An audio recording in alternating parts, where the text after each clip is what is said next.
Siyathokoza ke bogogo, siyathokoza bomkhulu.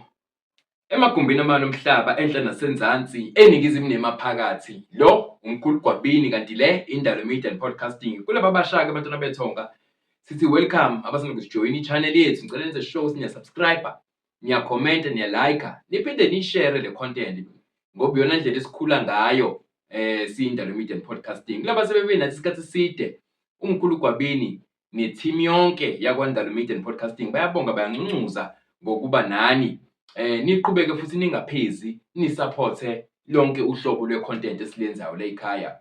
Kulaba sebethatha i-membership, awu zingane zethonga, bantwana bethonga, kuze kwande la enithatha khona nani. Kusho okukhulu kuthina siyoGwabini, leyo gesture nje yokuthi unikele ngo-R80 njalo ngenyanga isho okukhulu kuthina, yenza umehluko omkhulu kwi-channel ekukhuliseni umsebenzi, ekukhuliseni ilokhunjani umsebenzi wethu wakamoya through this channel Indalo Media and Podcasting. Kusho okukhulu lokho bantwana bethonga, siyabonga, siyancuncuzwa, sithi kwande nje nalabo abanikelayo ngo-R179 njengoba phela ama-packages mabili, khona ya-R80 ya-R79 njalo ngenyanga, kube khona ya-R179 njalo ngenyanga. So athathiwe-ke lawo ma-package. Ngiyanikhuthaza futhi ake niqhubeke impela nabanye abangakathathi bayijoyine le membership ngoba kukhulu umkhulu ikhehla lamakhehla akufisayo uku-achieve ngawo ama-proceedings esizowenza through esizowa-collecta kuma-members kwi-membership. So ake nikhuphule amasokisi bantwana bethonga, nande niyijoyine niyithathe i-membership.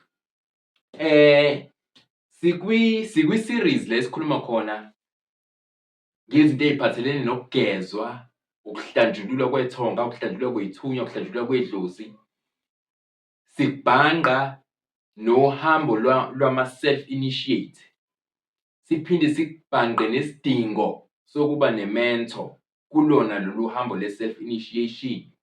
In my previous video, I remember mentioning ukuthi lelu hambo lama-self-initiate usually luba sluggish, and then I mentioned izizathu cisho ezinhlanu noma ezine eziyi-main contributing factor ekuthenini ama-self-initiates into yabo ithatha isikhathi eside, idonsise kakhulu. Ngiyathemba ukuthi uma ngabe uyibukile leya episode edlule, le uzoyi-appreciate even more ngoba sisaqhubeka kuyona loyo moya wani we-self-initiation nosiko lokugeza nokuhlambulula lokuphakamisa izinto zakhe emanzini. So ngaphandle kokuchitha isikhathi-ke bantwana bethonga, siyaqhubeka-ke njengamanje. Yebo, ijulile indaba yamanzi, ayahlonishwa amanzi bantwana bethonga. Njengoba ngike ngakumenshina previously ukuthi kunezinto wena mawusayaqala uhambo ozothi wena wenza kahle njalo ngokuvakashela amanzi, kodwa uthole ukuthi ayenzeki lento okuyiyona tu eyingulo kuwena, ayilapheki mawuya emanzini, kwenzeka nje okunye okuhlukile. Ngobani? Ngikuvezile ukuthi lento yasemanzini kunabantu abayithwasela into yasemanzini, kunabantu abazidla iy'nkamba ey'hlukahlukene ey'julile ey'phathelene nezigaba zamanzi, ngezigaba ze-Marine Kingdom. Iyathwaswelwa leyo nto bantwana bethonga, ingakho esebeke bafika kumina kamkhulu Gwabini sizokwenza insebenzo, ikakhulukazi insebenzo yasemanzini, bezokutshela ukuthi hhayi ngeke liqinisile ikhehla lamakhehla, ikhehla elinye. Ngathi mangisondela kulona siye endaweni la elathi sizosebenzela khona, sahlangatshezwa, umuntu abe nesibonakaliso ehlangabezwa abakubo. Kuthiwe siyabonga, baze babonge ikhehla bathi siyabonga khehla ukuthi usilethele labantu, wena muntu ozosilethela bona labo. Ngobani? I-Marine Kingdom isiyangi-acknowledge ngokwezigaba zentwaso, ngokwezigaba nama-levels, nokuhlupheka esengikuhluphekile nentwaso esengiyenzile, ngiyenza intwaso yasemanzini ngokwezigaba zayo. So ijule kakhulu-ke leyo. Njengoba ngiyikhuluma bantwana bethonga, nizwe ngizwe kahle, angiyikhulumi, I'm not boasting ukuthi ngikwazi ukufaka abantu ey'ndaweni ey'julile, kwenzeke isipho leso. Leyo nto iyafika kumina ngey'nyembezi, ngokuhlekwa, ngokuxokiselwa, ngaluza kwesinye isikhathi abantu kwakuyibona ababengilapha ngoba kwavela ukuthi hhayi lo muntu enimlaphayo ukwelinye izinga kunani, ngalahlekelwa abantu ababengilapha, ngaphinde futhi ngakha abasha ababengilapha. So lezi zinto esizithwaselile sizibamba zisenhliziyweni yethu kakhulu ngoba zinestori esijulile behind. Silahlekelwe abangani, salahlekelwa iy'hlobo, salahlekelwa imindeni ngokuthatha nje lolu hambo lolu lwakamoya. So ake ngigxile-ke manje kulena-ke yasemanzini bantwana bethonke ukuthi njengoba sikhuluma nje, ngikhuluma nje ukuthi nginifundise, nginiqwashise, nginixwayise. Asikho esigabeni sokuthi mhlampe uma ngabe uyogezwa kwenye indawo, uma bengenzi ngendlela umkhulu asho ngayo, kusho ukuthi akukona lokho, cha. Sambulelwe, siphathiswe izinto ezingafani, siyabelaphi. Nami ngikukhuluma la, ngikhuluma ikakhulukazi ngendlela engiphathiswe ngayo, nangendlela, nangesigaba engikusona, uma kuziwa ikakhulukazi kwimoya, kuma-marine spirits, uma sifaka amandawe, uma ngabe sifaka bonke ubukhosi obukhona ngaphansi emanzini, abelusi bamanzi, inzunza, izikelozi, zilophunjana, zimamiwata, kuze kufike esigabeni sani sey'nkanyamba. Ngangayichaza-ke inkanyamba kwenye ividiyo ukuthi nginalo mngani ukhokho vula namhlanje, engisazama njalo ukumnxenxa ukuthi sike sihlale naye la, owathwasa emanzini-ke ngangisafunda e-primary, engimazi nje kanje. Ngoba bonke mina abantu engangabangani nabo, i-majority elaphayo manje, i-majority yabo babalaphi, kodwa kuyona leyo majority abaningi kakhulu bathwasa emanzini qobo, bacwila nje emanzini, kwaziwa ukuthi badliwe inyoka. Kodwa-ke ngokuhamba kwesikhathi baphinde bavela ngamaphupho, basho ukuthi hhayi sisendaweni kanje. Ngonyaka othize siyophuma, kukhona into esiyobe sesiphuma sesiyiphethe, kodwa mase sekusondele ngiyophinde ngibuye futhi ngephupho. Babenze nje njalo, baphupha nje kanjalo abaningi. Nami ngingaka-understand ukuthi yindaba ngibe nohlobo olunje labangani nabo, ngoba babengakazi kwenzakalani ngabo. Sasiwakhonzile amanzi ngendlela engachazeki. Sasibhukuda thina le kuthiwa khona kungenwa khona. Thina kodwa ile sasifike sichithe khona isizungu sibhukude. Ngangaxoxa kwenye ividiyo ngabangani bami ukuthi omunye wabo laba sebabalaphi manje, sasithi masihlala ingwenya, umacashelana wasemanzini, babevesane bona bacwile isikhathi eside, lokho kungajwayelekile. Siyomfuna sicwile, sivala amakhala, sicalaze sibone sasimtholi, siphume sidonsa umoya. Hhayi siphinde sicwile, sibaqala utholuthi awumtholi umuntu, uphume udonsa umoya. Kodwa emva kwesikhathi sesithukile, aphume umuntu ephaphathekile, ephashile, ephaphathekile, umlomo umhlophe. Athi hhayi bengisaye komkhulu. Hhayi bengihleli ngaphansi mina. Sithi thina ngaphansi kwani ngoba amanzi lawa. Athi hhayi mawuhamba ushona le, khona ngisuke ngihleli nabo mina laphaya. Bangenzisa ama-chores athize. Singayi-understand lento, sikhula sonke.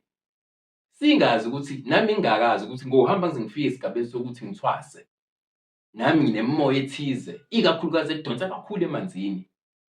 Nabo labo bangani abami asebe okhokho vula manje, abanzima ngendlela ongakaze uzuyibone, abathwasa impela. Kwafika isikhathi sokuthi bayolandwa emanzini emva kwesikhathi eside sazi ukuthi bacwilile. Abaphuma bephethe izinto engingekho qualified ukuyixoxa ukuthi babembethe ini, bephathiswe ini, kwenzakala ini. Okuyinto mhlampe ngelinye ilanga engiyobanxenxa noma kuyoba kunzima nje, ngoba babantu aba-operate-a ngenye indlela. Kodwa mhlazane bevumile bayofika la, bake bayizeke le nto yasemanzini ukuthi iyini, nike nizwe nje from the horse's mouth. So ngalesi ndlalelo ngifuna nibone ukuthi i-serious lento oyiphethe, lesi sipho naso siyisona. Okwakho ukuthi usi-embrace, usi-acknowledge, ebese uyasisebenzela. Akulona iphutha. Khona abantu abazokwenza engathi uphambanelwe ingqondo uma ubatshela amaphupho ukuthi wena kwenzeka ukuthi, kufika obani kuwena bakutshela ukuthi, bakuyalela ukuthi hamba uye endaweni ethize ngesikhathi esithize. Awuphambani ngekhanda. Into uyiphethe, ikhona iyaphila and yinhle. Make waqala kodwa wayijulukela, wayikhalela iy'nyembezi, wayisebenzela, yakuhlukumeza, wayihambela, uyihambele amagumbi amane omhlaba, ikufuzise. uyokubona bayokubonga ngento enhle kanjani laba abakuphathisa isipho. Hhayi-ke bantwana bethonga, angeke ngiyithinte-ke manje lena-ke iyawo amanzi njengoba i-topic yethu isemanzini. Ngithe ngibone lesi singeniso sizoba sihle njengoba sizokhuluma vele ngento yasemanzini. So emanzini-ke kujulile bantwana bethonga, kujule kakhulu emanzini. Kujule kakhulu emanzini ngoba kunalento engike ngiyixwayise kakhulu abantu esengi-interact-a nabo, ikakhulukazi ama-self-initiate. Kunalamakhombo abake bawa-download-e ey'nkundleni ey'thize zokuxhumana kuthiwa ihlanganisa ukuthi nokuthi bese uyahamba emanzini uyogeza. Lawo ma-mixture lawo ma-concoction enike nizenzele wona, ikakhulukazi uma ngabe wena uwumntwana ngampela wasemanzini, izinto zakho ngampela zidonsa phansi ekujuleni kweziziba, phansi ekujuleni kwamanzi. Ziyaye zihambe zikubangela inkinga wena, ziyenza ama-blockages athize kuwena uma ngabe usuya emanzini. Ungayitholi lento le oyizwe ichazwa la kuthiwa mawuhlanganisa ukuthi nokuthi ebese uya emfuleni, noma mawuhlanganisa ukuthi nokuthi ebese uya empophomeni uyahlambululeka iy'thonga. Cha, wena ungakutholi lokho ngoba wena uphethe into yangampela. Kunezinto ekufanele uzilalele, kufanele liqale likhulume ithonga kuwena, likuyalela ukuthi thina sisetshenziswa, sigezwa kanjani, sihlanjululwa kanjani, ngani, ngobani. Akuyona, ngike ngibone ukuthi abantu banale excitement enkulu uma kuziwa ekuthenini izinto uzozenzela yena. Kuncane mntwana wethonga oku-achieve-ayo ngokuzenzela wena, kuncane kakhulu. Lawo makhombo naloko kuziyela wena emanzini, kukhona okuzokwenzeka, kodwa kunezigulo zakini ezizikweleti ongeke ukwazi ukuthi uzikhokhele ngokuthi uziyele wena, uzibambele wena mathupha. Kudingeka umuntu onjani? Onogcoko, ophathisiwe lento, wayithwasela, wayigraduate-a, wayinqoba ukuze akulekelele nawe uyinqobe. Njengoba ngihlale ngenza i-example nje ngabantu abeza kaMkhulu Gwabeni ukuthi into yami nabo iqala nje besafika nje esigodlweni le engisebenzela khona.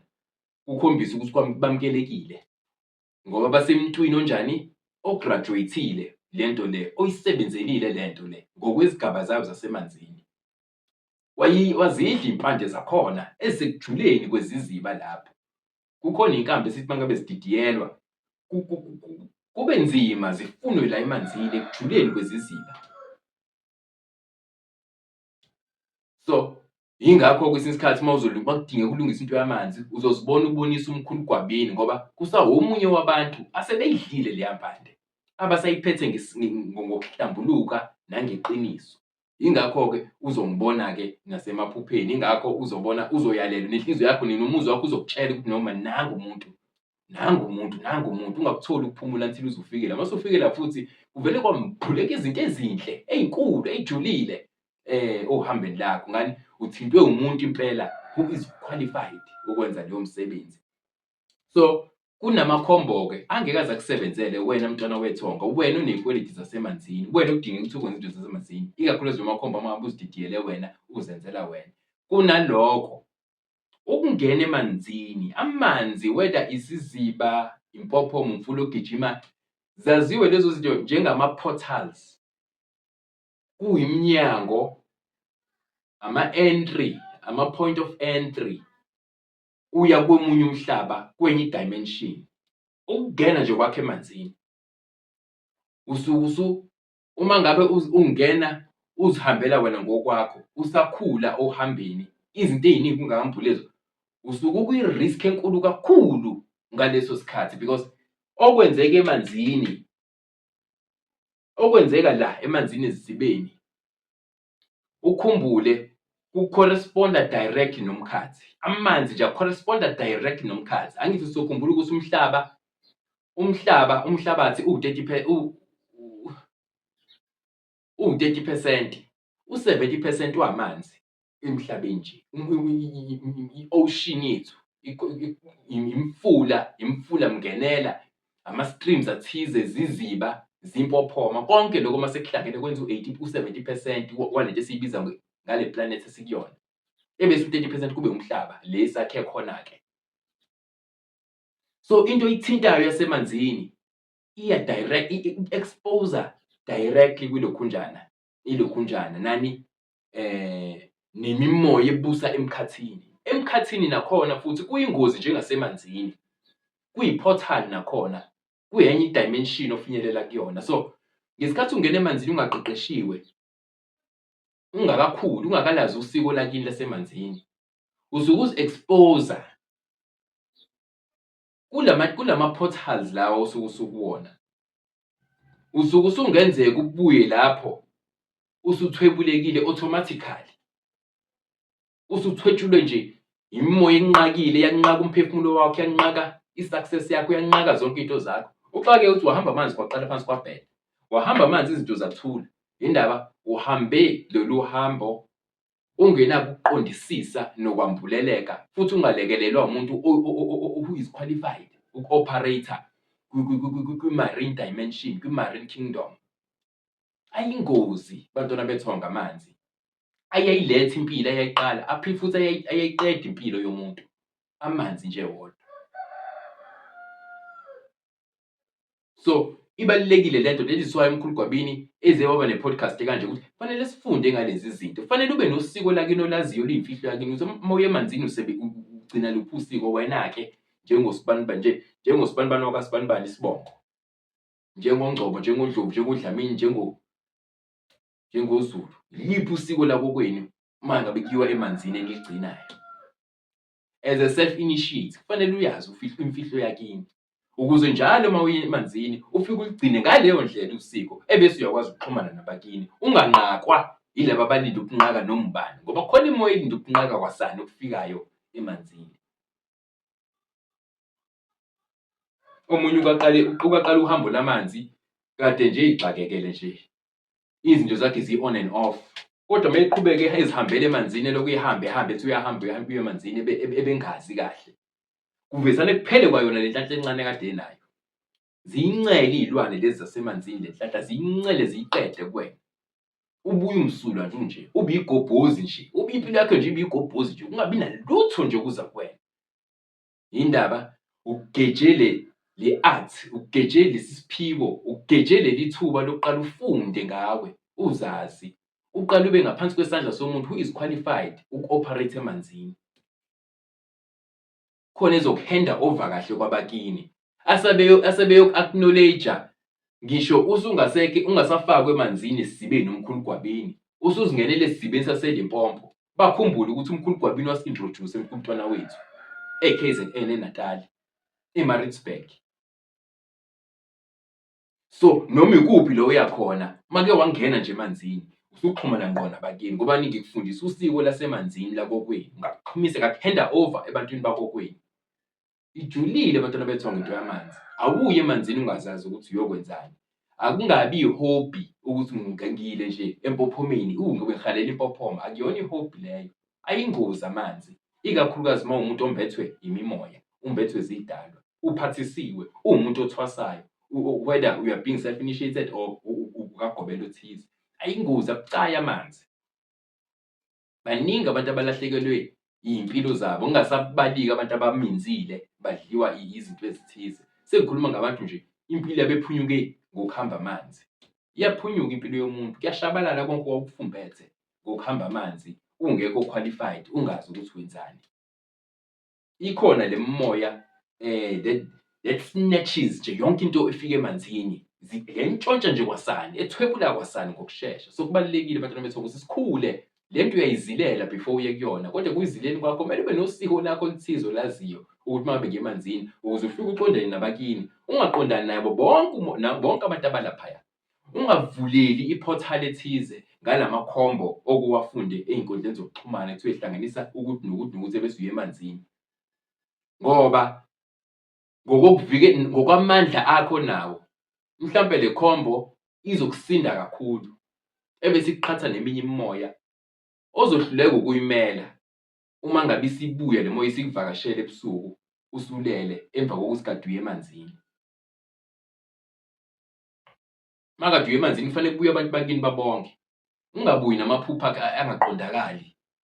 Uziphuphe usunikezwe izinto, uphuphe usunikezwe ukudla okuthize. Hawu, ngaya emanzini ngase ngiphupha izinto ezikanje.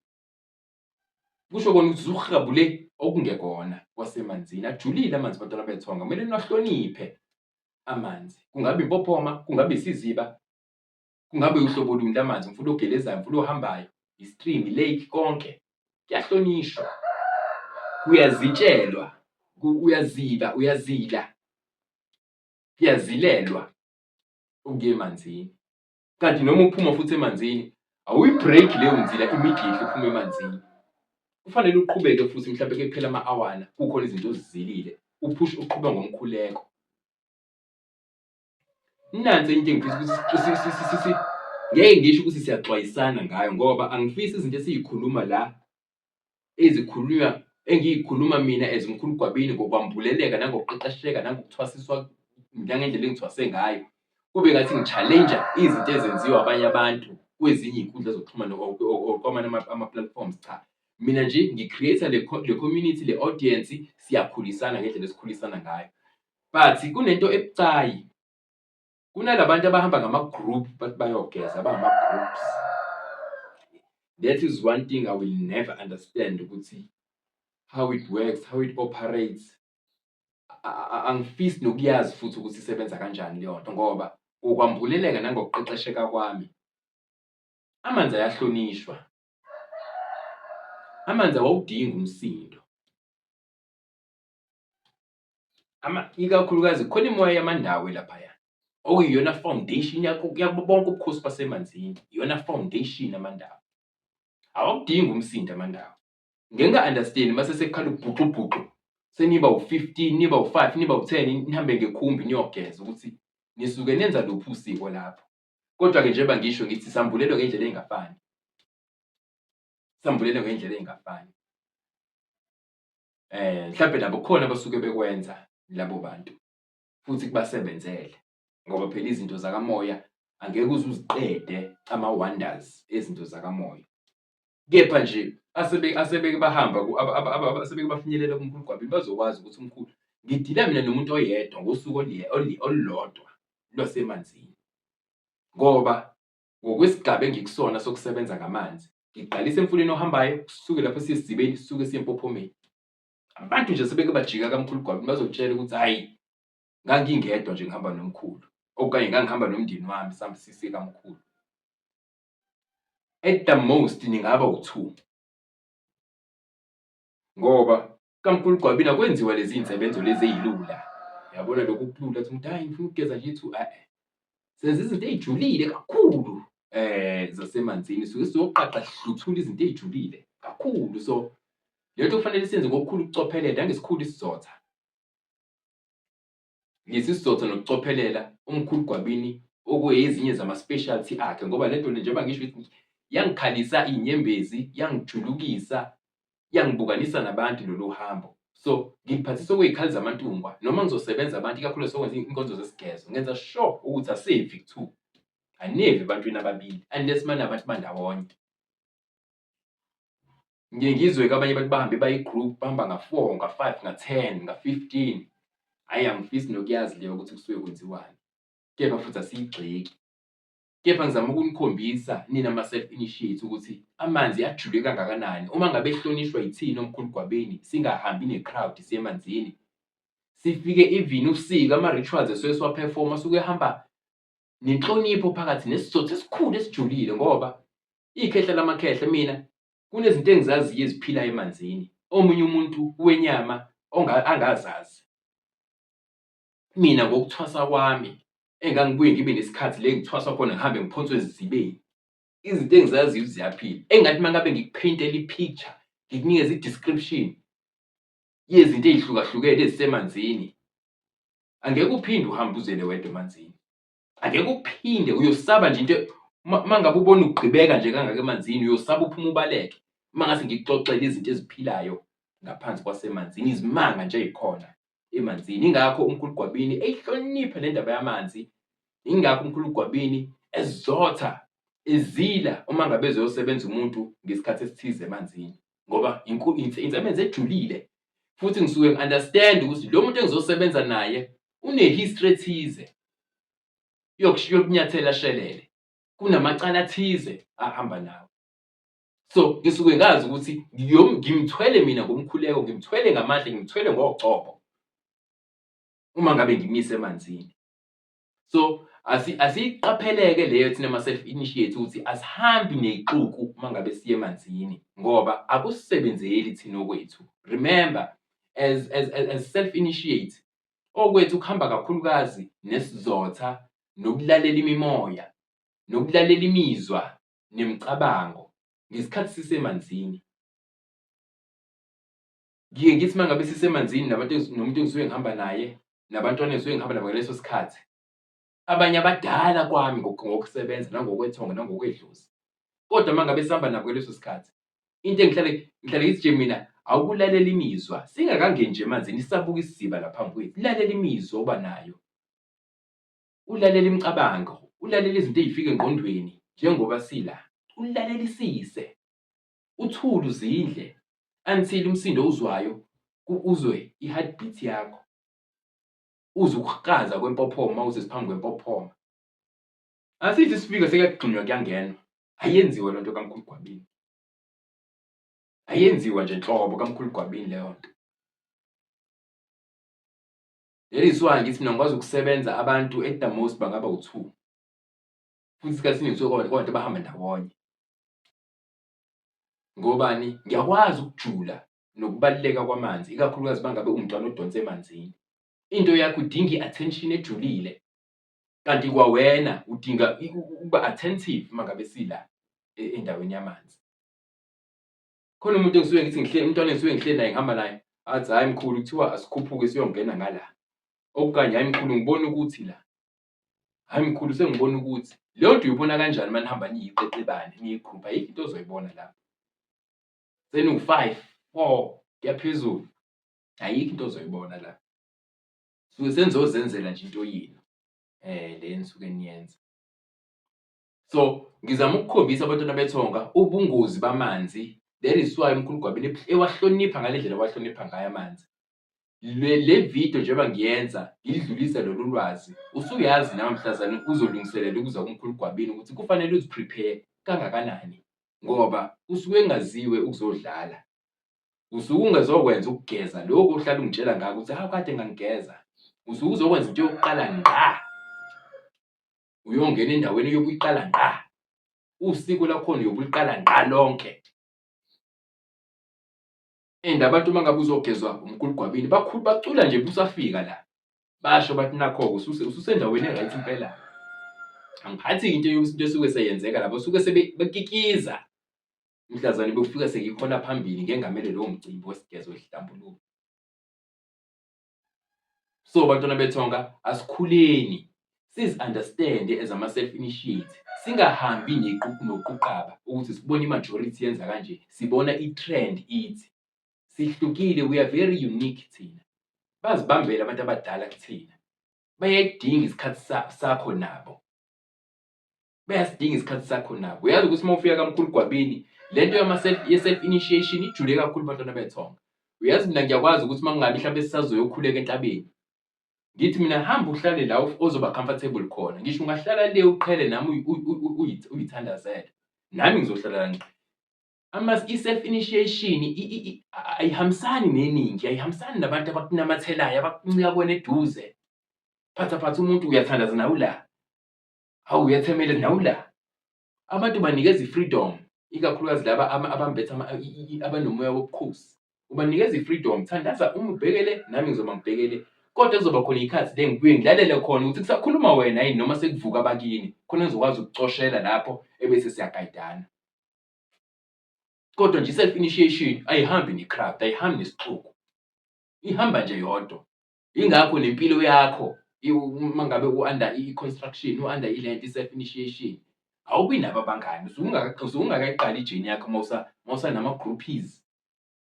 Umuntu wakhona nje ugqwagqwa qabukele ephumile emagroupini aye kudlangalala aphinde futhi abuye azodwa. Usuke senza nje ukugcina usiko lokuthi phela abantu bangaze bakhulume ukuthi hawu onjani lo muntu ongayingeni nje indaba yabanye abantu. Sisakhuluma sisakuyona i-topic yamanzi. Niyawabona-ke amanzi ukuthi ajule kangakanani. Njengoba ngisho nje ngithi nguMkhulu Gwabini, kunezinto engathi uma ngabe ngintshela eziphilayo ngaphansi kwamanzi, nginikeze ngiphentele iy'thombe zalezo zinto. nanokuthi zisuke zikuphi uma uqhamuka nje emanzini uzongena, zisuke zikuphi zona. Angeke uphinde wavakashela amanzi uwedwa ngoba ijulile indaba yasemanzini, ijule kakhulu bantwana bethonga. Asiwahlonipheni amanzi ngoba bukhulu ubukhosi obulaphaya, bukhulu ukuphila obulaphaya. Kanti uma ngabe ungawahloniphi, ungawazotheli, iyaphela futhi impilo yakho lapha emanzini. Kuyabashabalala nje konke emanzini.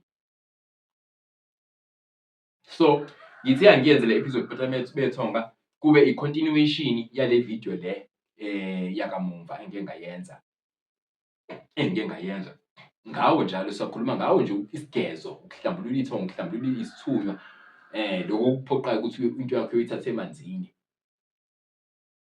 Asiwahlonipheni amanzi bantwana bethonga. Lo umkhulu Gwabini, ikhehla lamakhehla, ikhehla elinye, ikhehla elincane ngeminyaka, elidala ngemisebenzi, ikhehla laseNatali-ke leli.